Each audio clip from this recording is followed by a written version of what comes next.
Dawn rises over the Zambezi, one of the most feared and respected rivers in the world. Flowing more than 2,000 kilometers through 4 southern African countries, from Zambian wetlands in the west to the mouth in Mozambique, the Zambezi is Africa's 4th largest river after the Nile, Congo Zaire, and the Niger River. 2 of the most notorious killers of man in Africa line its banks, and it has some of the most dangerous whitewater in the world. A band of intrepid canoeists have paddled it from source to mouth, and adrenaline junkies raft it in small sections, but no man would be mad enough to swim in waters like these. Ah, look at these, eh? Meet Louis Greef. Wowie, zowie, babi. Yeah, my man, look at these worms, man. Chee. Now, this is what I call an earthworm, man. 48-year-old South African Louis is not your average 9-to-5 Joe. This is good food. Good food.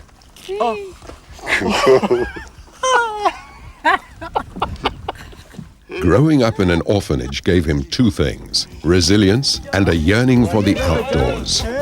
His army training as a recce gave him the skill he later used to help write the definitive survival book for overlanding through Africa. It's a continent he loves and reveres, but doesn't always understand. I killed a chicken once in Central African Republic, and you know, I was locked up purely because I killed a chicken. The other time I ran over a drunk guy who lay in the middle of the road, driving a 4x4 when I killed the black guy. The chicken I killed on a motorcycle.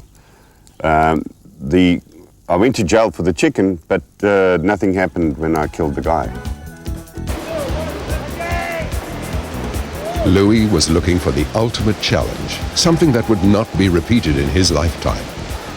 About a year and a half ago, I decided, well, everything else extreme has been done, except a few other little miners, and the miners are quite dangerous. One of those miners he considered doing was swimming the Zaire. I was basically going to tackle the Zairean River, but I think it's pretty meek. I've traveled it. There are a couple of crocodiles, but there's nothing else. So Louis set his sights on swimming the Zambezi, the world's wildest river. There's no other river in the world where you'll have 3 as a combination, predators being the shark and the crocodile. And then, of course, in addition to that is your hippopotamus. So I thought, okay, that would be the extreme. So the basic idea was, okay, it's this whole danger, or the element of danger, extreme danger, and would I be able to do it? And then I decided, okay, at my age, it was worth trying anyway. And I wanted to do it because it has never, ever, ever been done.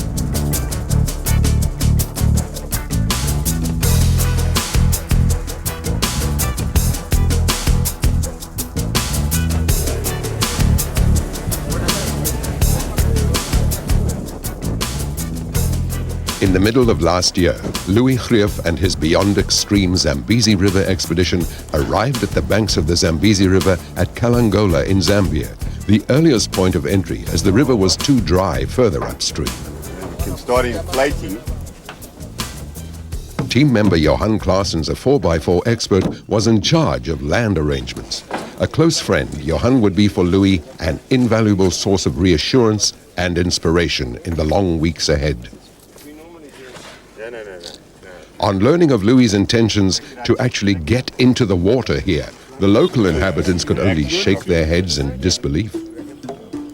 Louis' plan was to swim the Zambezi River in 4 stages. The first stretch of 300 kilometers would take him to Victoria Falls, where he would tackle the notorious whitewater of the Batoka Gorge. The expedition would then travel overland to the town of Kariba to begin the 3rd stretch, from Kariba to Kanyemba, which holds the greatest concentration of crocodiles and hippos of any river in the world. The final Mozambican leg, from below the dam wall at Cahora Bassa to the mouth at Chindi, held other, more insidious dangers, including landmines and the man-eating Zambezi shark. Okay, you must sit so that you're comfortable, kid. Okay, Lawrence, you must bail, my man. You must bail the water out. Okay. Student film producer Lisa Lane was in for more than she expected. She and her student film crew had arrived expecting to film the expedition. Drive the thing, All right, you stay there. You must maybe move this thing here and then you sit on the seat there when you're ready. Now she was told to pilot one of the rubber ducks, something she'd never done before.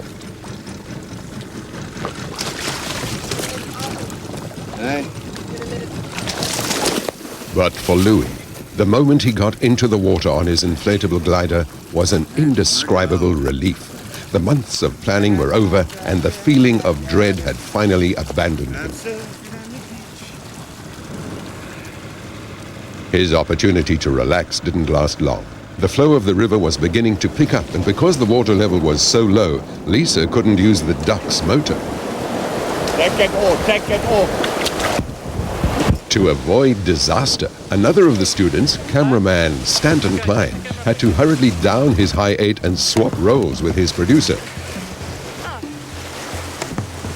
In the chaos, exposed rocks in the rapid hold the lead duck, taking in so much water that it nearly sunk.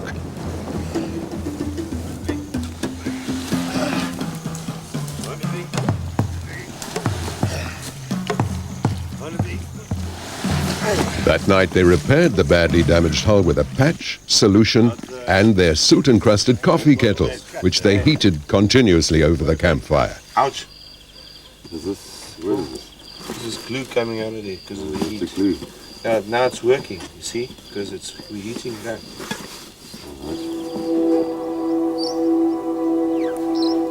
The following morning, a badly rattled Louis took stock of the situation. The problem is that there's no experienced crew on this entire trip. Everybody's very, very inexperienced. And even so, as long as we do the observations and we can carry out orders accordingly, we should be able to do it. If not, well, I think it's going to be sink or swim. It would take a week to reach Victoria Falls, a week of negotiating the rapids that were to be a taste of the real whitewater to come. Close one.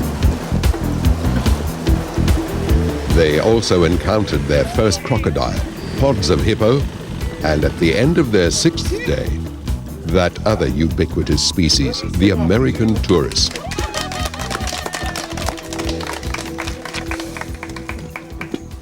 Where are you from? California, Okay. Which part? near San Francisco. Okay. I'm trying to think what rivers we've got for you. I don't know. Haven't swum the Mississippi, huh?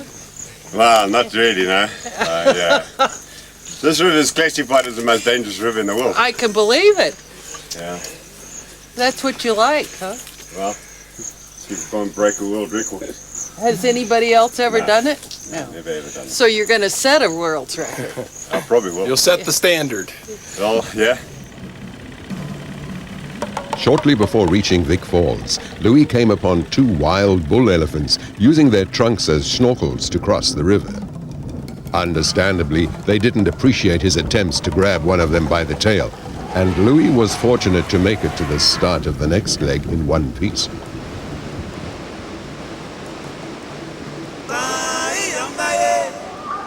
It was on the 16th of November 1855 that David Livingstone first gazed into the thundering chasm of Mosi Oatunya, known by the local inhabitants as the smoke that thunders, the greatest waterfall of them all. More than 1,708 meters wide and 105 meters high, the Victoria Falls is almost twice the size of Niagara. The falls also marks the start of the massive Batoka Gorge, which contains some of the biggest rapids known to man. This is where cameraman Nick Chevalier and I met up with Louis Grief on his quest to swim the Zambezi. He had organized a low-level dummy run of the gorge section by helicopter to get an idea of the task ahead. Skimming meters above the water, we got an extraordinary sense of the river's volume and power.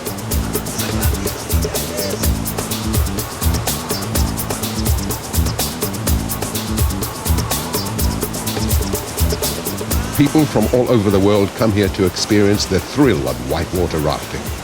But swimming it is another matter altogether, the equivalent of climbing into a washing machine on its rinse cycle.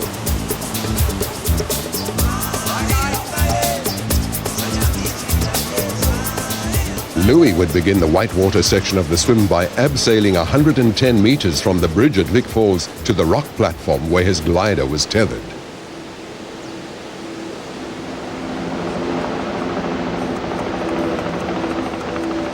Once Louis entered the water beneath the falls, there was no turning back.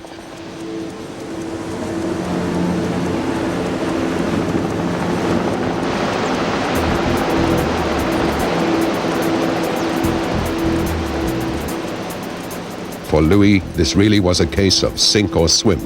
It was one of the most frightening things I've ever gone down, was on the glider, because I couldn't hold. The current was so strong. The undercurrent was pulling my flippers down, the fins down, plus the wetsuit. The glider was hanging on the top, and I was, as I said, I was completely exhausted.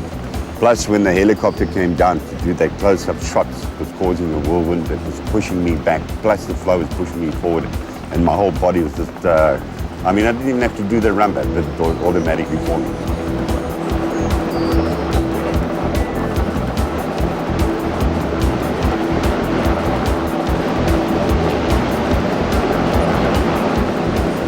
At rapid number 4, Louis was joined by a flotilla of rafts, river boarders, and a lead guide in a kayak from Shearwater, a professional rafting company. The accompanying river boarders yelled out what Louis should do next. Before every rapid, he was told what grade it was and how best to take it. At times, I mean, when they were saying, well, this is a grade 5 and a grade 6, and you think, well, how bad is this one? How bad is this one? You know what I mean? Am I going to be sucked down 100 meters or 120 meters? Am I going to make it? You know, this is the things that you've got to think of. So yeah, I mean, there are times when you think of, okay, how dangerous is this rapid going to be? That you forget to, hey, blow up your BC. You know, is the glider still inflated? So these are the things that you don't even think of. Just thinking about what is the danger ahead. There are 22 rapids on the first day. Louis still had 9 to go before sunset, a total of 8 hours in the water. Well, number 7, well, it dipped me and it threw me right off the river glider, and I held on at the bottom, and I opened up my eyes, and I kept on thinking, well, when am I going to get air? When am I going to get air? And it just carried on and on and on and on, and I thought I was going to actually die because I just couldn't hold my breath in anymore. I just carried on and on and on and on. And then eventually it broke, and when it broke, I sucked in air immediately, and I went for the second one, and again, just rode and rode and rode and rode. And the same happened with number 8 as well. It just kept me underneath for at least a couple of seconds, but that second feels like hours. I didn't expect the, number 3 didn't do anything. Number 4 basically gave me a taste of what's to come. But then 5, 6, and then of course 7 just whacked me completely. 7 basically took my wind out. I really thought I was going to die. It was that close. Frontal and hamstring together. At breakfast the following morning, Louis was joined by the rest of the expedition, as well as by Shearwater's support team, who took the opportunity to restock our rafts with additional supplies. Louis badly needed the break, for the non-stop whitewater from the previous day was beginning to take its toll. Well, I slept badly last night because of the chest. I think I got a chest infection, and I feel very stiff this morning because of the activities yesterday.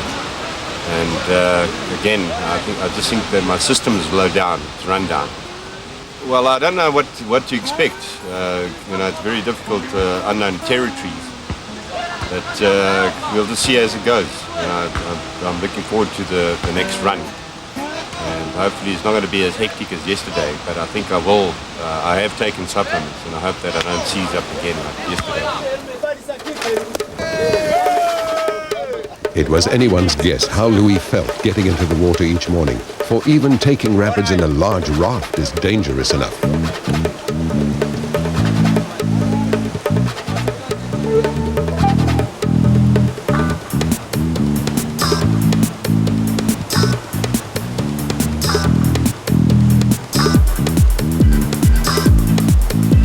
It doesn't take long to learn the essentials of survival as a passenger on a whitewater raft. Certain functions, such as securing a firm grip, screaming during the descent, and gulping lungfuls of air before the watery wall engulfs one, happen instinctively. The technicalities of actually deciding upon and maintaining a course through a rapid, however, lie firmly on the strong shoulders of the river guide. Which is a good grade 5 rapid.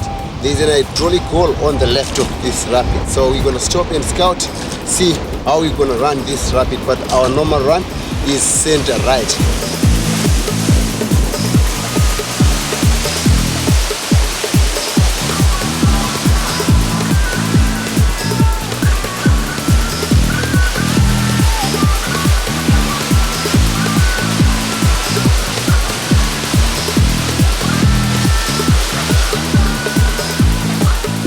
To a large extent, Louis was in the hands of the river guides and rescue kayakers. These guys knew the river better than the back of their hands, and if he got into really bad trouble, it's they he would depend on to save his life.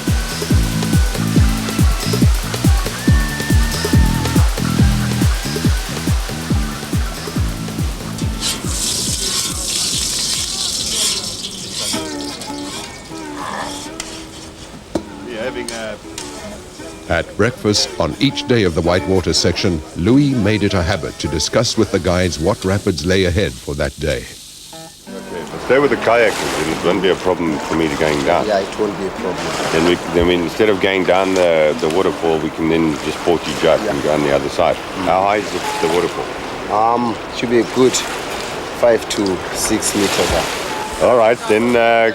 Okay, let me have a look at it, because if I can jump it, I'm going to just head out on the left, and then we can look at the waterfalls. Then I can do it. Yeah, you can look at it, then you'll talk to Charles. Every major rapid on the river is graded 1 to 5 depending on its difficulty, and each one has its own character and is named accordingly. Today, on day 3 of the whitewater section, Louis would face his greatest challenge of the trip so far, Batoka Falls, known by the guides as Deep Throat. We'll be having the Batoka Falls. After the Batoka Falls, we'll be heading down to Rapid of the Day, Son of Ghost Rider. After Ghost Rider, there's the Grade 5, known to the guys Ghost Rider. So guys, hold on tight and then enjoy your day. And after Ghost Rider? Going to the Deep Throat. At Deep Throat, the Zambezi, 2 kilometers wide at Victoria Falls, squeezes through an 8-meter constriction and then explodes against a rock wall.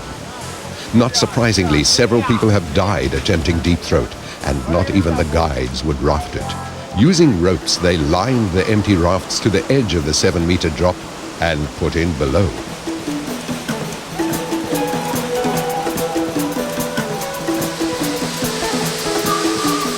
The guides strongly advised against it, but Louis was determined to do Deep Throat or be swallowed in the attempt.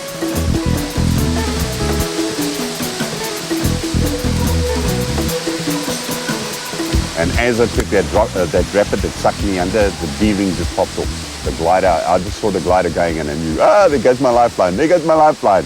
That's all I thought. And at that specific time, I also didn't take enough air in. And I knew that if I don't pop up, I'm gonna either drown or something bad is gonna happen. And I looked up, I looked down, I looked around to realize that is air. The light water is air. And I knew that I've got to somehow, please God, I've got to come out of this alive. And eventually, as I got out, I was just gulped in this beautiful, precious air.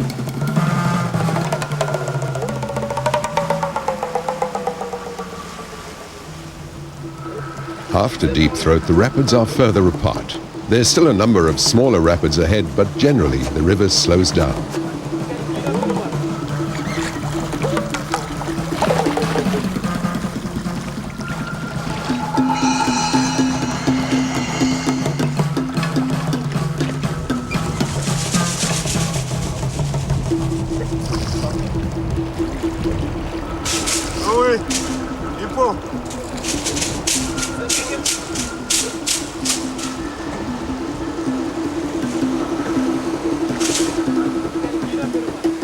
After 7 days, the raft trip comes to an end where the river begins to be drowned by Kariba Dam. Louis had survived Deep Throat and everything else that the mighty Zambezi could throw at him.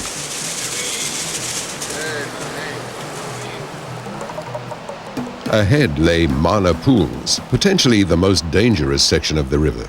The challenge of the whitewater, however, had been accomplished at enormous cost to Louis' health and self-confidence. Feeling terrible this morning, I really do. My whole body is aching. My kidneys are going through the roof. I've been coughing the whole night. I had an early night last night. And I just generally feel quite run down. At least I've got 2 days R&R to recuperate, and basically I think that hopefully I can recuperate and get rid of the infection, because then hopefully I can carry on from there. I don't want to waste another day or two. After 4 weeks, the stress of what had gone before and not knowing what lay ahead was beginning to take its toll. Tempers were starting to fray and the students were reaching the end of their tether. It's costing me money. You know how much it cost? $6.38 US. I'm going to pay half of it, damn it.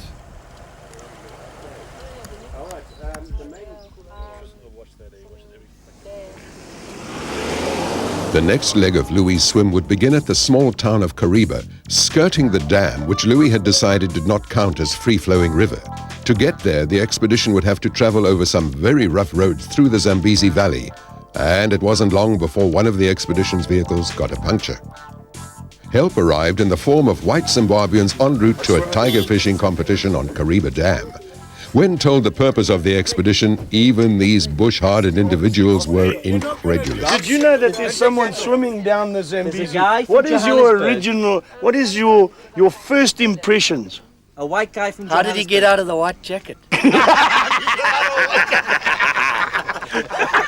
When he gets to Mana Pools, it's a decider whether the hippos kill him, the crocs kill him, the hippos kill him, the crocs, or when he goes on bank and the lions chomp him. The problem is he's not worried about this, because any Makiwa that wants to decide to go down Africa's rivers, on this side of the falls. Yeah. He's got to be a lost cop. At Kariba, the expedition checked into one of the resort's luxurious lakeside hotels.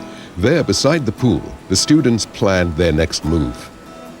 Well, I'm going to see how it goes, and if it gets too dangerous, I think I'll just go back to South Africa. Just leave it, because I don't want to put my life in danger.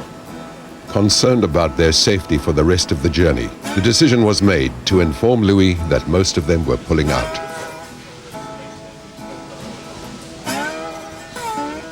Not without trepidation, second cameraman Luke Mackay volunteered to break the news. He was actually surprisingly calm about it all. He just said fine. I could see on his face he wasn't really all that happy about it. But I suppose there's nothing he could do. He just said, yeah, okay, and we have to make our own way back from here. That's really it. Surprisingly passive. The students were unceremoniously dropped off at the nearest garage, where they would try and hitch a lift back to South Africa, some 1,000 kilometers to the south. Come, dogs. Otherwise, is my spin good? Well, at least I'm in good end. Oh yes. At least I'm Why in not? good end. Yeah. So you say that's not going to... At Kariba, the expedition was joined by Canoe Safaris, a company specializing in running tourists along this length of the river. The Zambezi Valley between Kariba and Kanyemba includes the World Heritage Site of Mana Pools, an enormous riverside menagerie. Experts have estimated that there are 14,000 crocodiles over 2 meters in length inhabiting this stretch of the Zambezi. A fact that was of some concern to Robin Brown, owner of Canoe Safaris. You know about those hippos and crocs down there? You don't want to look like floating meat, eh? Stay in the canoes when there's any possibility of anything happening, and have a good time. Watch out for each other. Packing 10 days' worth of supplies into the two-man canoes was an art form in itself. Everything from gas bottles to tents had to be securely tied down, as it was not unknown for hippos to charge canoes. For this reason, Robin was sending 2 of his best guides with us, Christopher Sideri and Henry Bandura. Right, I would like to welcome you to the mighty Zambezi River. And it's actually one of the 4th longest river in Africa after the Nile, the Niger and the Congo. But anyway, we've got 4 main hazards that we can encounter on the river, which are the sun, tree stumps, crocodiles and hippos. For added security, Louis had hired the services of a professional crocodile hunter, an extraordinary character he christened Crocodile Andrew. So the only thing that I must give my friend is a croc tooth, just to give him good luck, you know what I'm saying? Yeah. So he can have it until the trip is over and you have it for the rest of your time. Thank you very much. Okay, don't thank me, you must thank Crocodile God. Andrew. There it is. Right there, man, right there. Okay, take it easy. Man. We'll be back. We'll be just behind you. Hey, excellent. All right. Thank you very much. Thank you.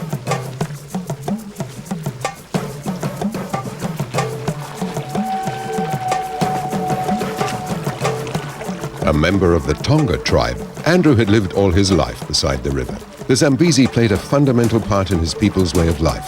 For hundreds of years, the Tonga had depended on the Zambezi for their livelihood.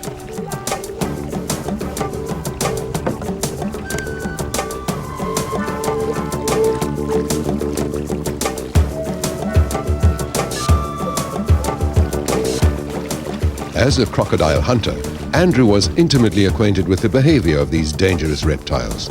For the next 10 days, while Louis was on the water, Andrew would never leave Louis's side, scanning the banks for any sign of crocs. And when one slipped into the water, he would immediately form a barrier between it and Louis.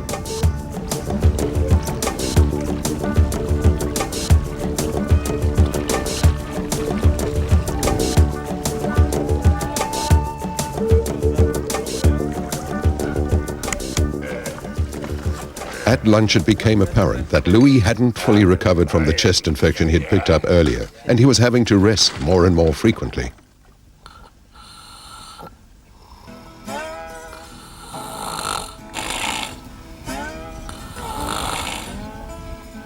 It made me worse. I thought it was going to recharge, but nothing.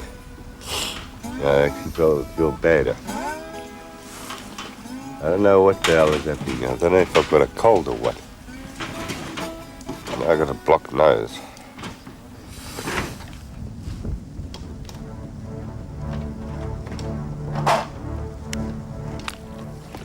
Reluctantly, Louis launched himself back into the Zambezi's waters, steeling himself for the long afternoon swim that lay ahead. To make matters worse, a wind started to pick up. Well, the wind's blowing straight at you like this. It's choppy, as you can see, and it just puts a hell of a strain on my legs because I've now got to kick extra hard to try and keep up. And it is becoming a bit strenuous because previously I didn't get much cramps, and now I'm getting cramps again because of the fatigue.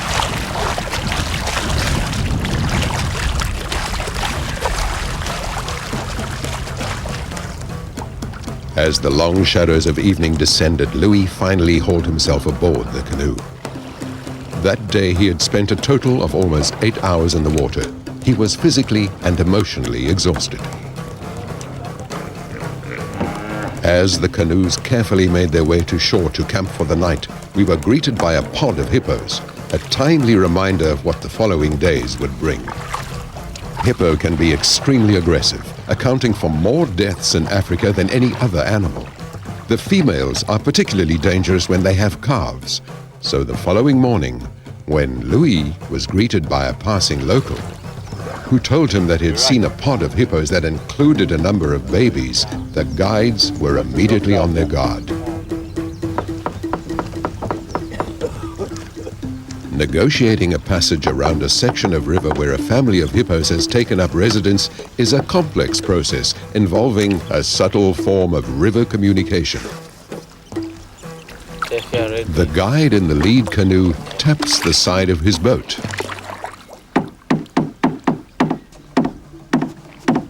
This alerts the hippos to the fact that humans are entering their territory. He waits for the family to raise their heads out of the water. This means permission has been grudgingly granted and that the canoes can pass carefully through their domain. Sometimes, though, there's a breakdown in communication.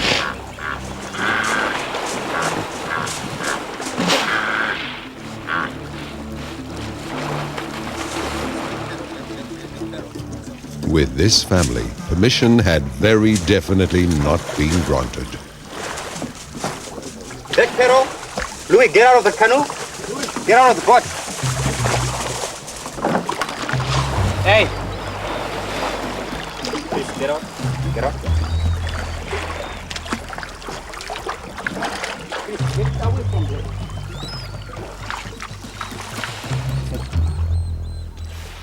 This is a baby hippo, and as you have just seen there, hippos with babies are a bit protective. So that was just a mother hippo there just trying to keep us out of their territory. Okay, this is a well-established territory, so that mother hippo there, I think it had missed its baby. So it was just trying to Protected territory. Yeah. Yeah, I see the baby one is actually in the middle of the whole pack. Yeah. How many would you say there are? Well, there should be 15, 20 here. 15 to 20? Yeah, and others were scattered out there. That's why I decided to come close to the bank here. Lisa Lane, the sole student who had elected to stay on, was left wondering about the wisdom of her decision. I don't know, I think I literally shit myself because it was just so close and our canoe was just going further and it was just chaos reigned, and some people said do this back paddle and some people said get on land, and it was just a bit of a panic attack. When I saw that wave coming towards me, Jesus, no. Over breakfast, Henry contemplated how close to disaster we had come. Well, that has been the closest and maddest I've ever encountered. Yeah, I've had some encounters, but that was, for my own trip, too close.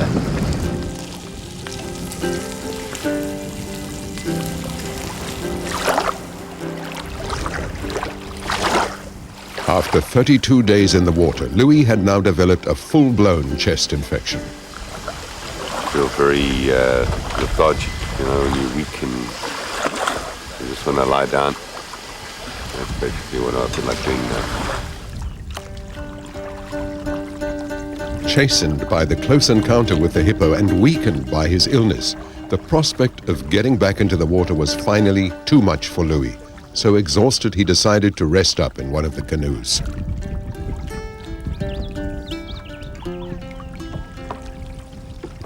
Fortunately, help in the form of a unique Zambezi-style lunch, Okay, welcome to our Henry's Zambezi River. together with some of the local herbal medicine, was close at hand.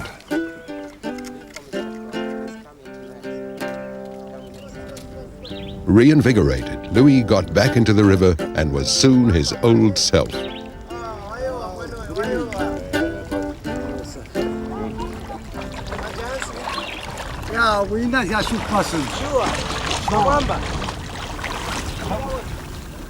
Mana Pools has a reputation as a wildlife paradise, and late that afternoon we came across our first big herd of elephant.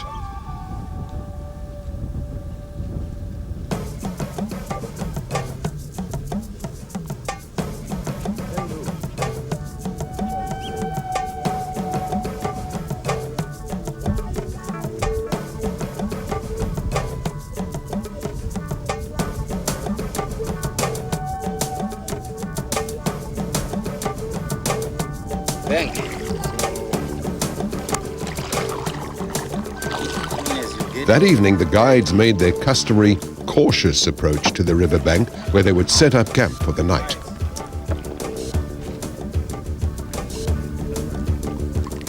With the ever-present possibility of a crocodile lurking in the water, bathing in the river is not encouraged.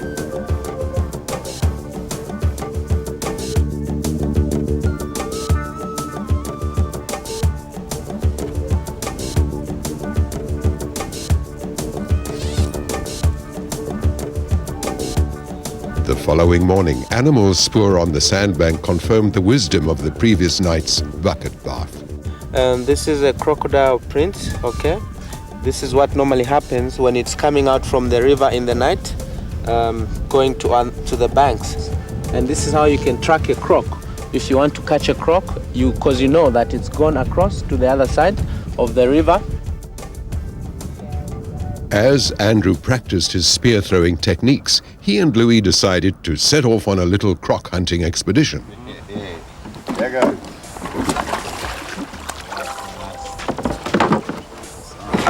Right.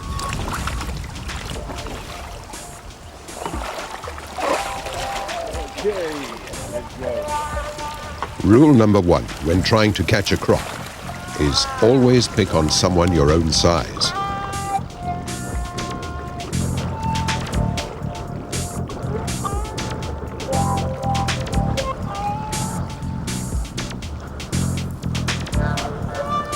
These 10-meter monsters were well over 50 years old and better given a wide berth.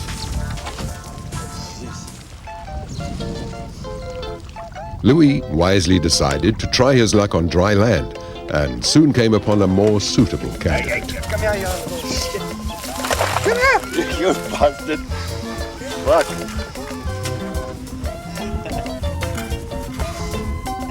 Hey, too quick. Hey. The allure of Mana is directly attributable to its unique vegetation, which forms the foundation of a complex interrelationship between the river, the trees, birds, and many animal species.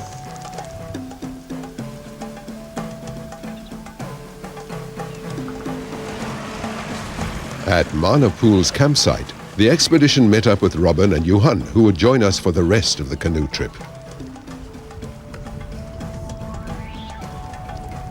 At this point, many elephant regularly crossed backwards and forwards over the river.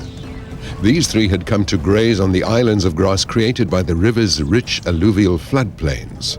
The two in front there are not fully mature yet. I would say anywhere between 18 and 20, maybe a little bit more than 20. And then at the back, with his backside away from us, hasn't turned towards us yet. That's the old male. He should be somewhere around mid 40s, maybe 50. Not all elephants take so to water, and later in the day we came across a stranded baby elephant. It had probably reached the island with others of its kind, but when the time came to leave, evidently it chose to remain. What'll probably happen now, as you can see by the spoor here, there's a lot of breeding herds around. And certainly there's some bachelor herds around, is when he gets sight of one, he'll hurtle off into the bush after them and just stick with them until they accept him, which they will eventually. Yeah, definitely. That's what elephants are like. Yeah. The further downstream we went from the sanctuary of Mana Pools, the more the character of bankside life began to change. The animals became more skittish, easily frightened by our approach.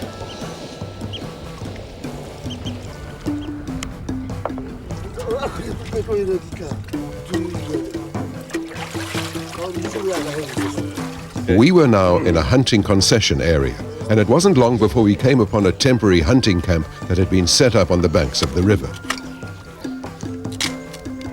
Crocodile Andrew's encounter with the white hunters with their helicopter and high-tech weapons had a profound impact on him. And when we made camp on our last evening of the Mana Pool section of the river, Andrew decided that what was needed was to get in touch with the spirits of his tribe. Oh my ona saili,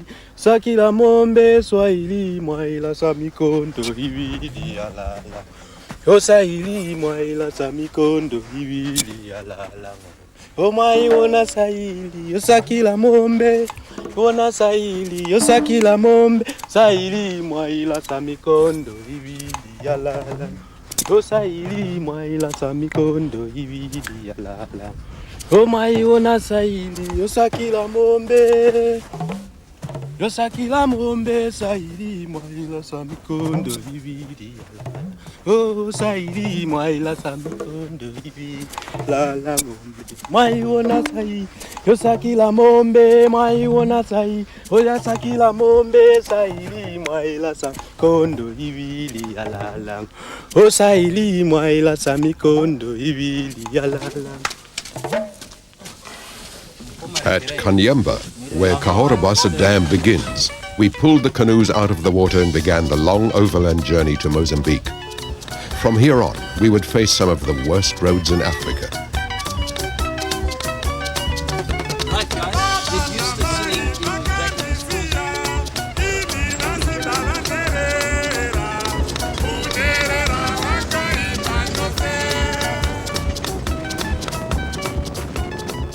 The Zambezi flows for over 1,000 kilometers in Mozambique, although 400 of that is the vast man-made dam of Cahora. Louis' intention was to get into the river below the dam wall to begin the final leg of the journey to Chindi, at the mouth on the Indian Ocean.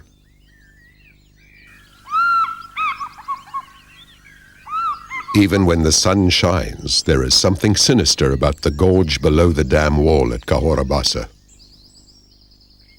When David Livingstone saw the rapids here, they broke his heart, for he had dreamed of the Zambezi as God's highway into the heart of Central Africa. Unfortunately, they proved to be as impassable to us as they were to Livingstone.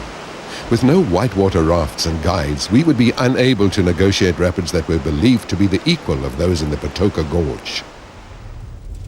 Reluctantly, the decision was made for Louis to put in further downstream.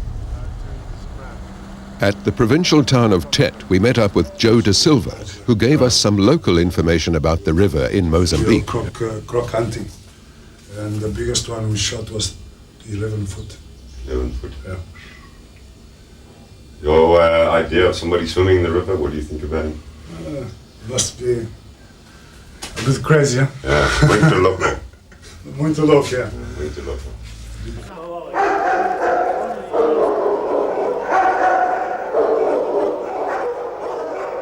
One of the unknowns Joe had warned us about was the real threat of landmines, and we stopped off at a demining training school to learn more about these hidden dangers. Finding a landmine is a slow, intense, and nerve-wracking process. Every one of the deadly devices has to be individually identified before it can be made safe. An extraordinarily daunting process given the numbers involved, as Stephen Muzima, Deputy Manager of Mozambique's mine removal program, knows only too well. Okay, Steve, how many mines do you estimate there are in the whole of Mozambique? A rough estimation. The United Nations has estimated 2 million, approximately 2 million mines in Mozambique. 2 million? 2 million mines. And that figure was later revised to close to 1 million.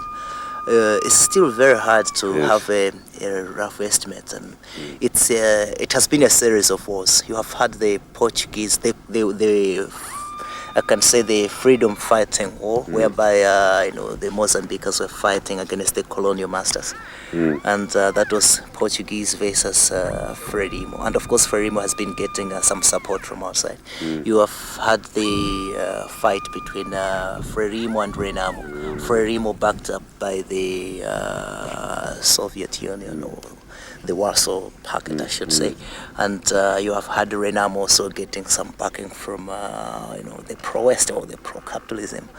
So you can find almost anything in the ground, from Russia, from US, or from the East and from the West.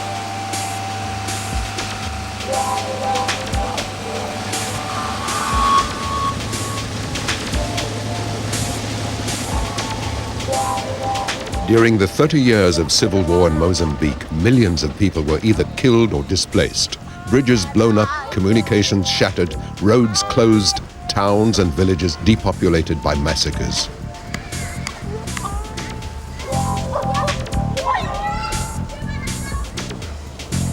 What roads remain are accessible only in the dry season, and we were constantly forced to find alternative routes. I don't know this place. I don't know this place. But Charamba, or Chamber, there must be fuel. Oh, yeah. Chamber, is there fuel at Chamber? The peace agreement had been signed in 1992, but even with 8 years of peace, Mozambique remains an impoverished nation.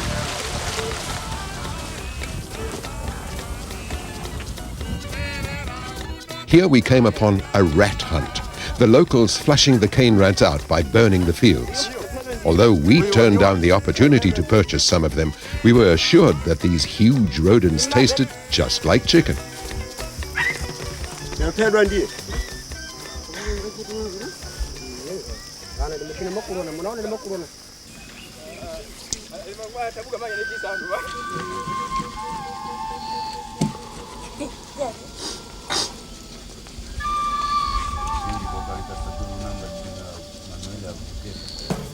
On the banks of the Zambezi at Mapaya, Johan assembled the rubber duck, and Louis blew air into his battered glider for what all of us by now sincerely hoped would be the last time.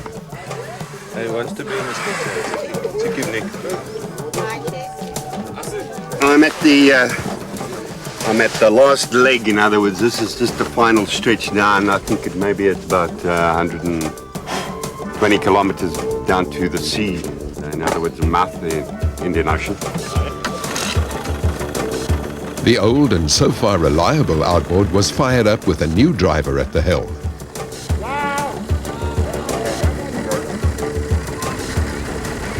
Louis was back on the river, the smell of the ocean wafting on the breeze. It did wonders for his state of mind.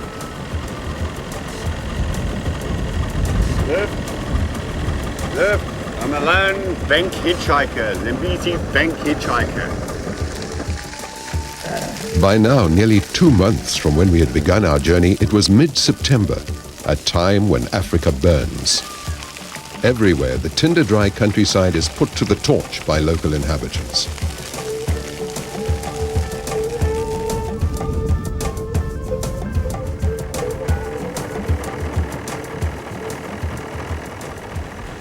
The closer he came to his destination, the more Louis perked up.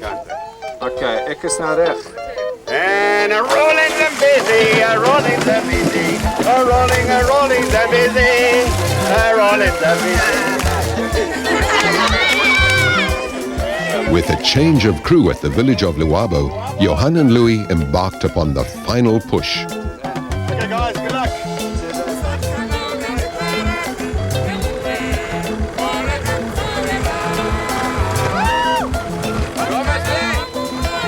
Couple of more guys if we're there, man.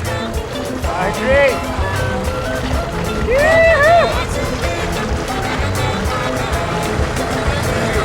You know, when you travel over 2,000 Ks, on my truck I've done over 15,000 Ks, and you start to see things like this. It's just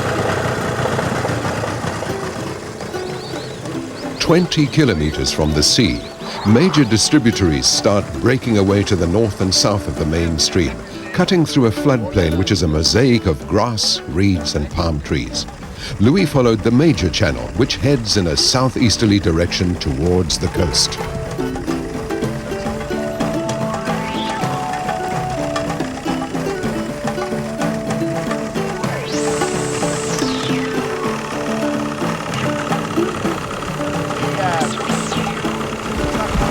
I think we're only about an hour away. By the looks of things, if that's the mouth. I'm hoping it's going to be the mouth. Yeah!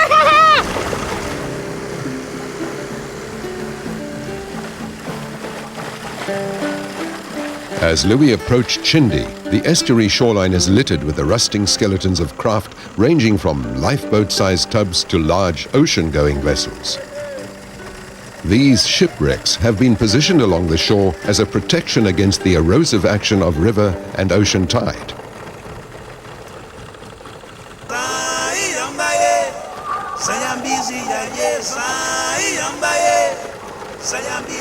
As a red sun crested the horizon, a light sea breeze carried the sounds of gently curling breakers.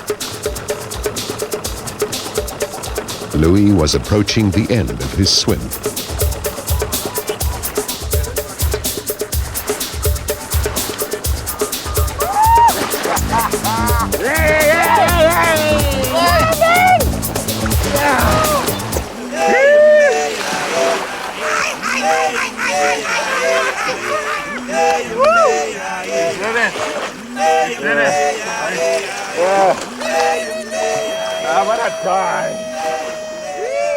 The lure of adventure has drawn many kinds of men to the Zambezi River.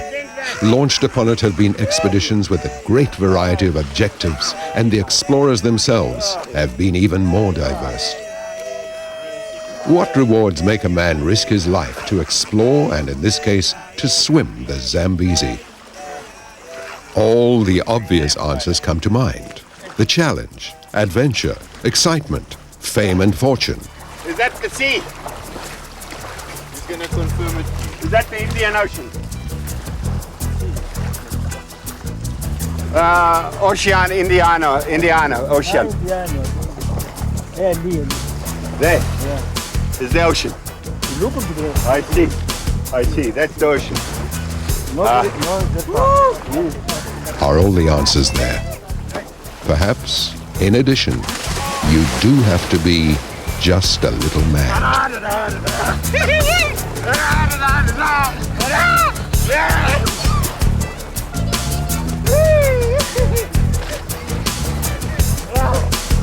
Yes, yes, yes.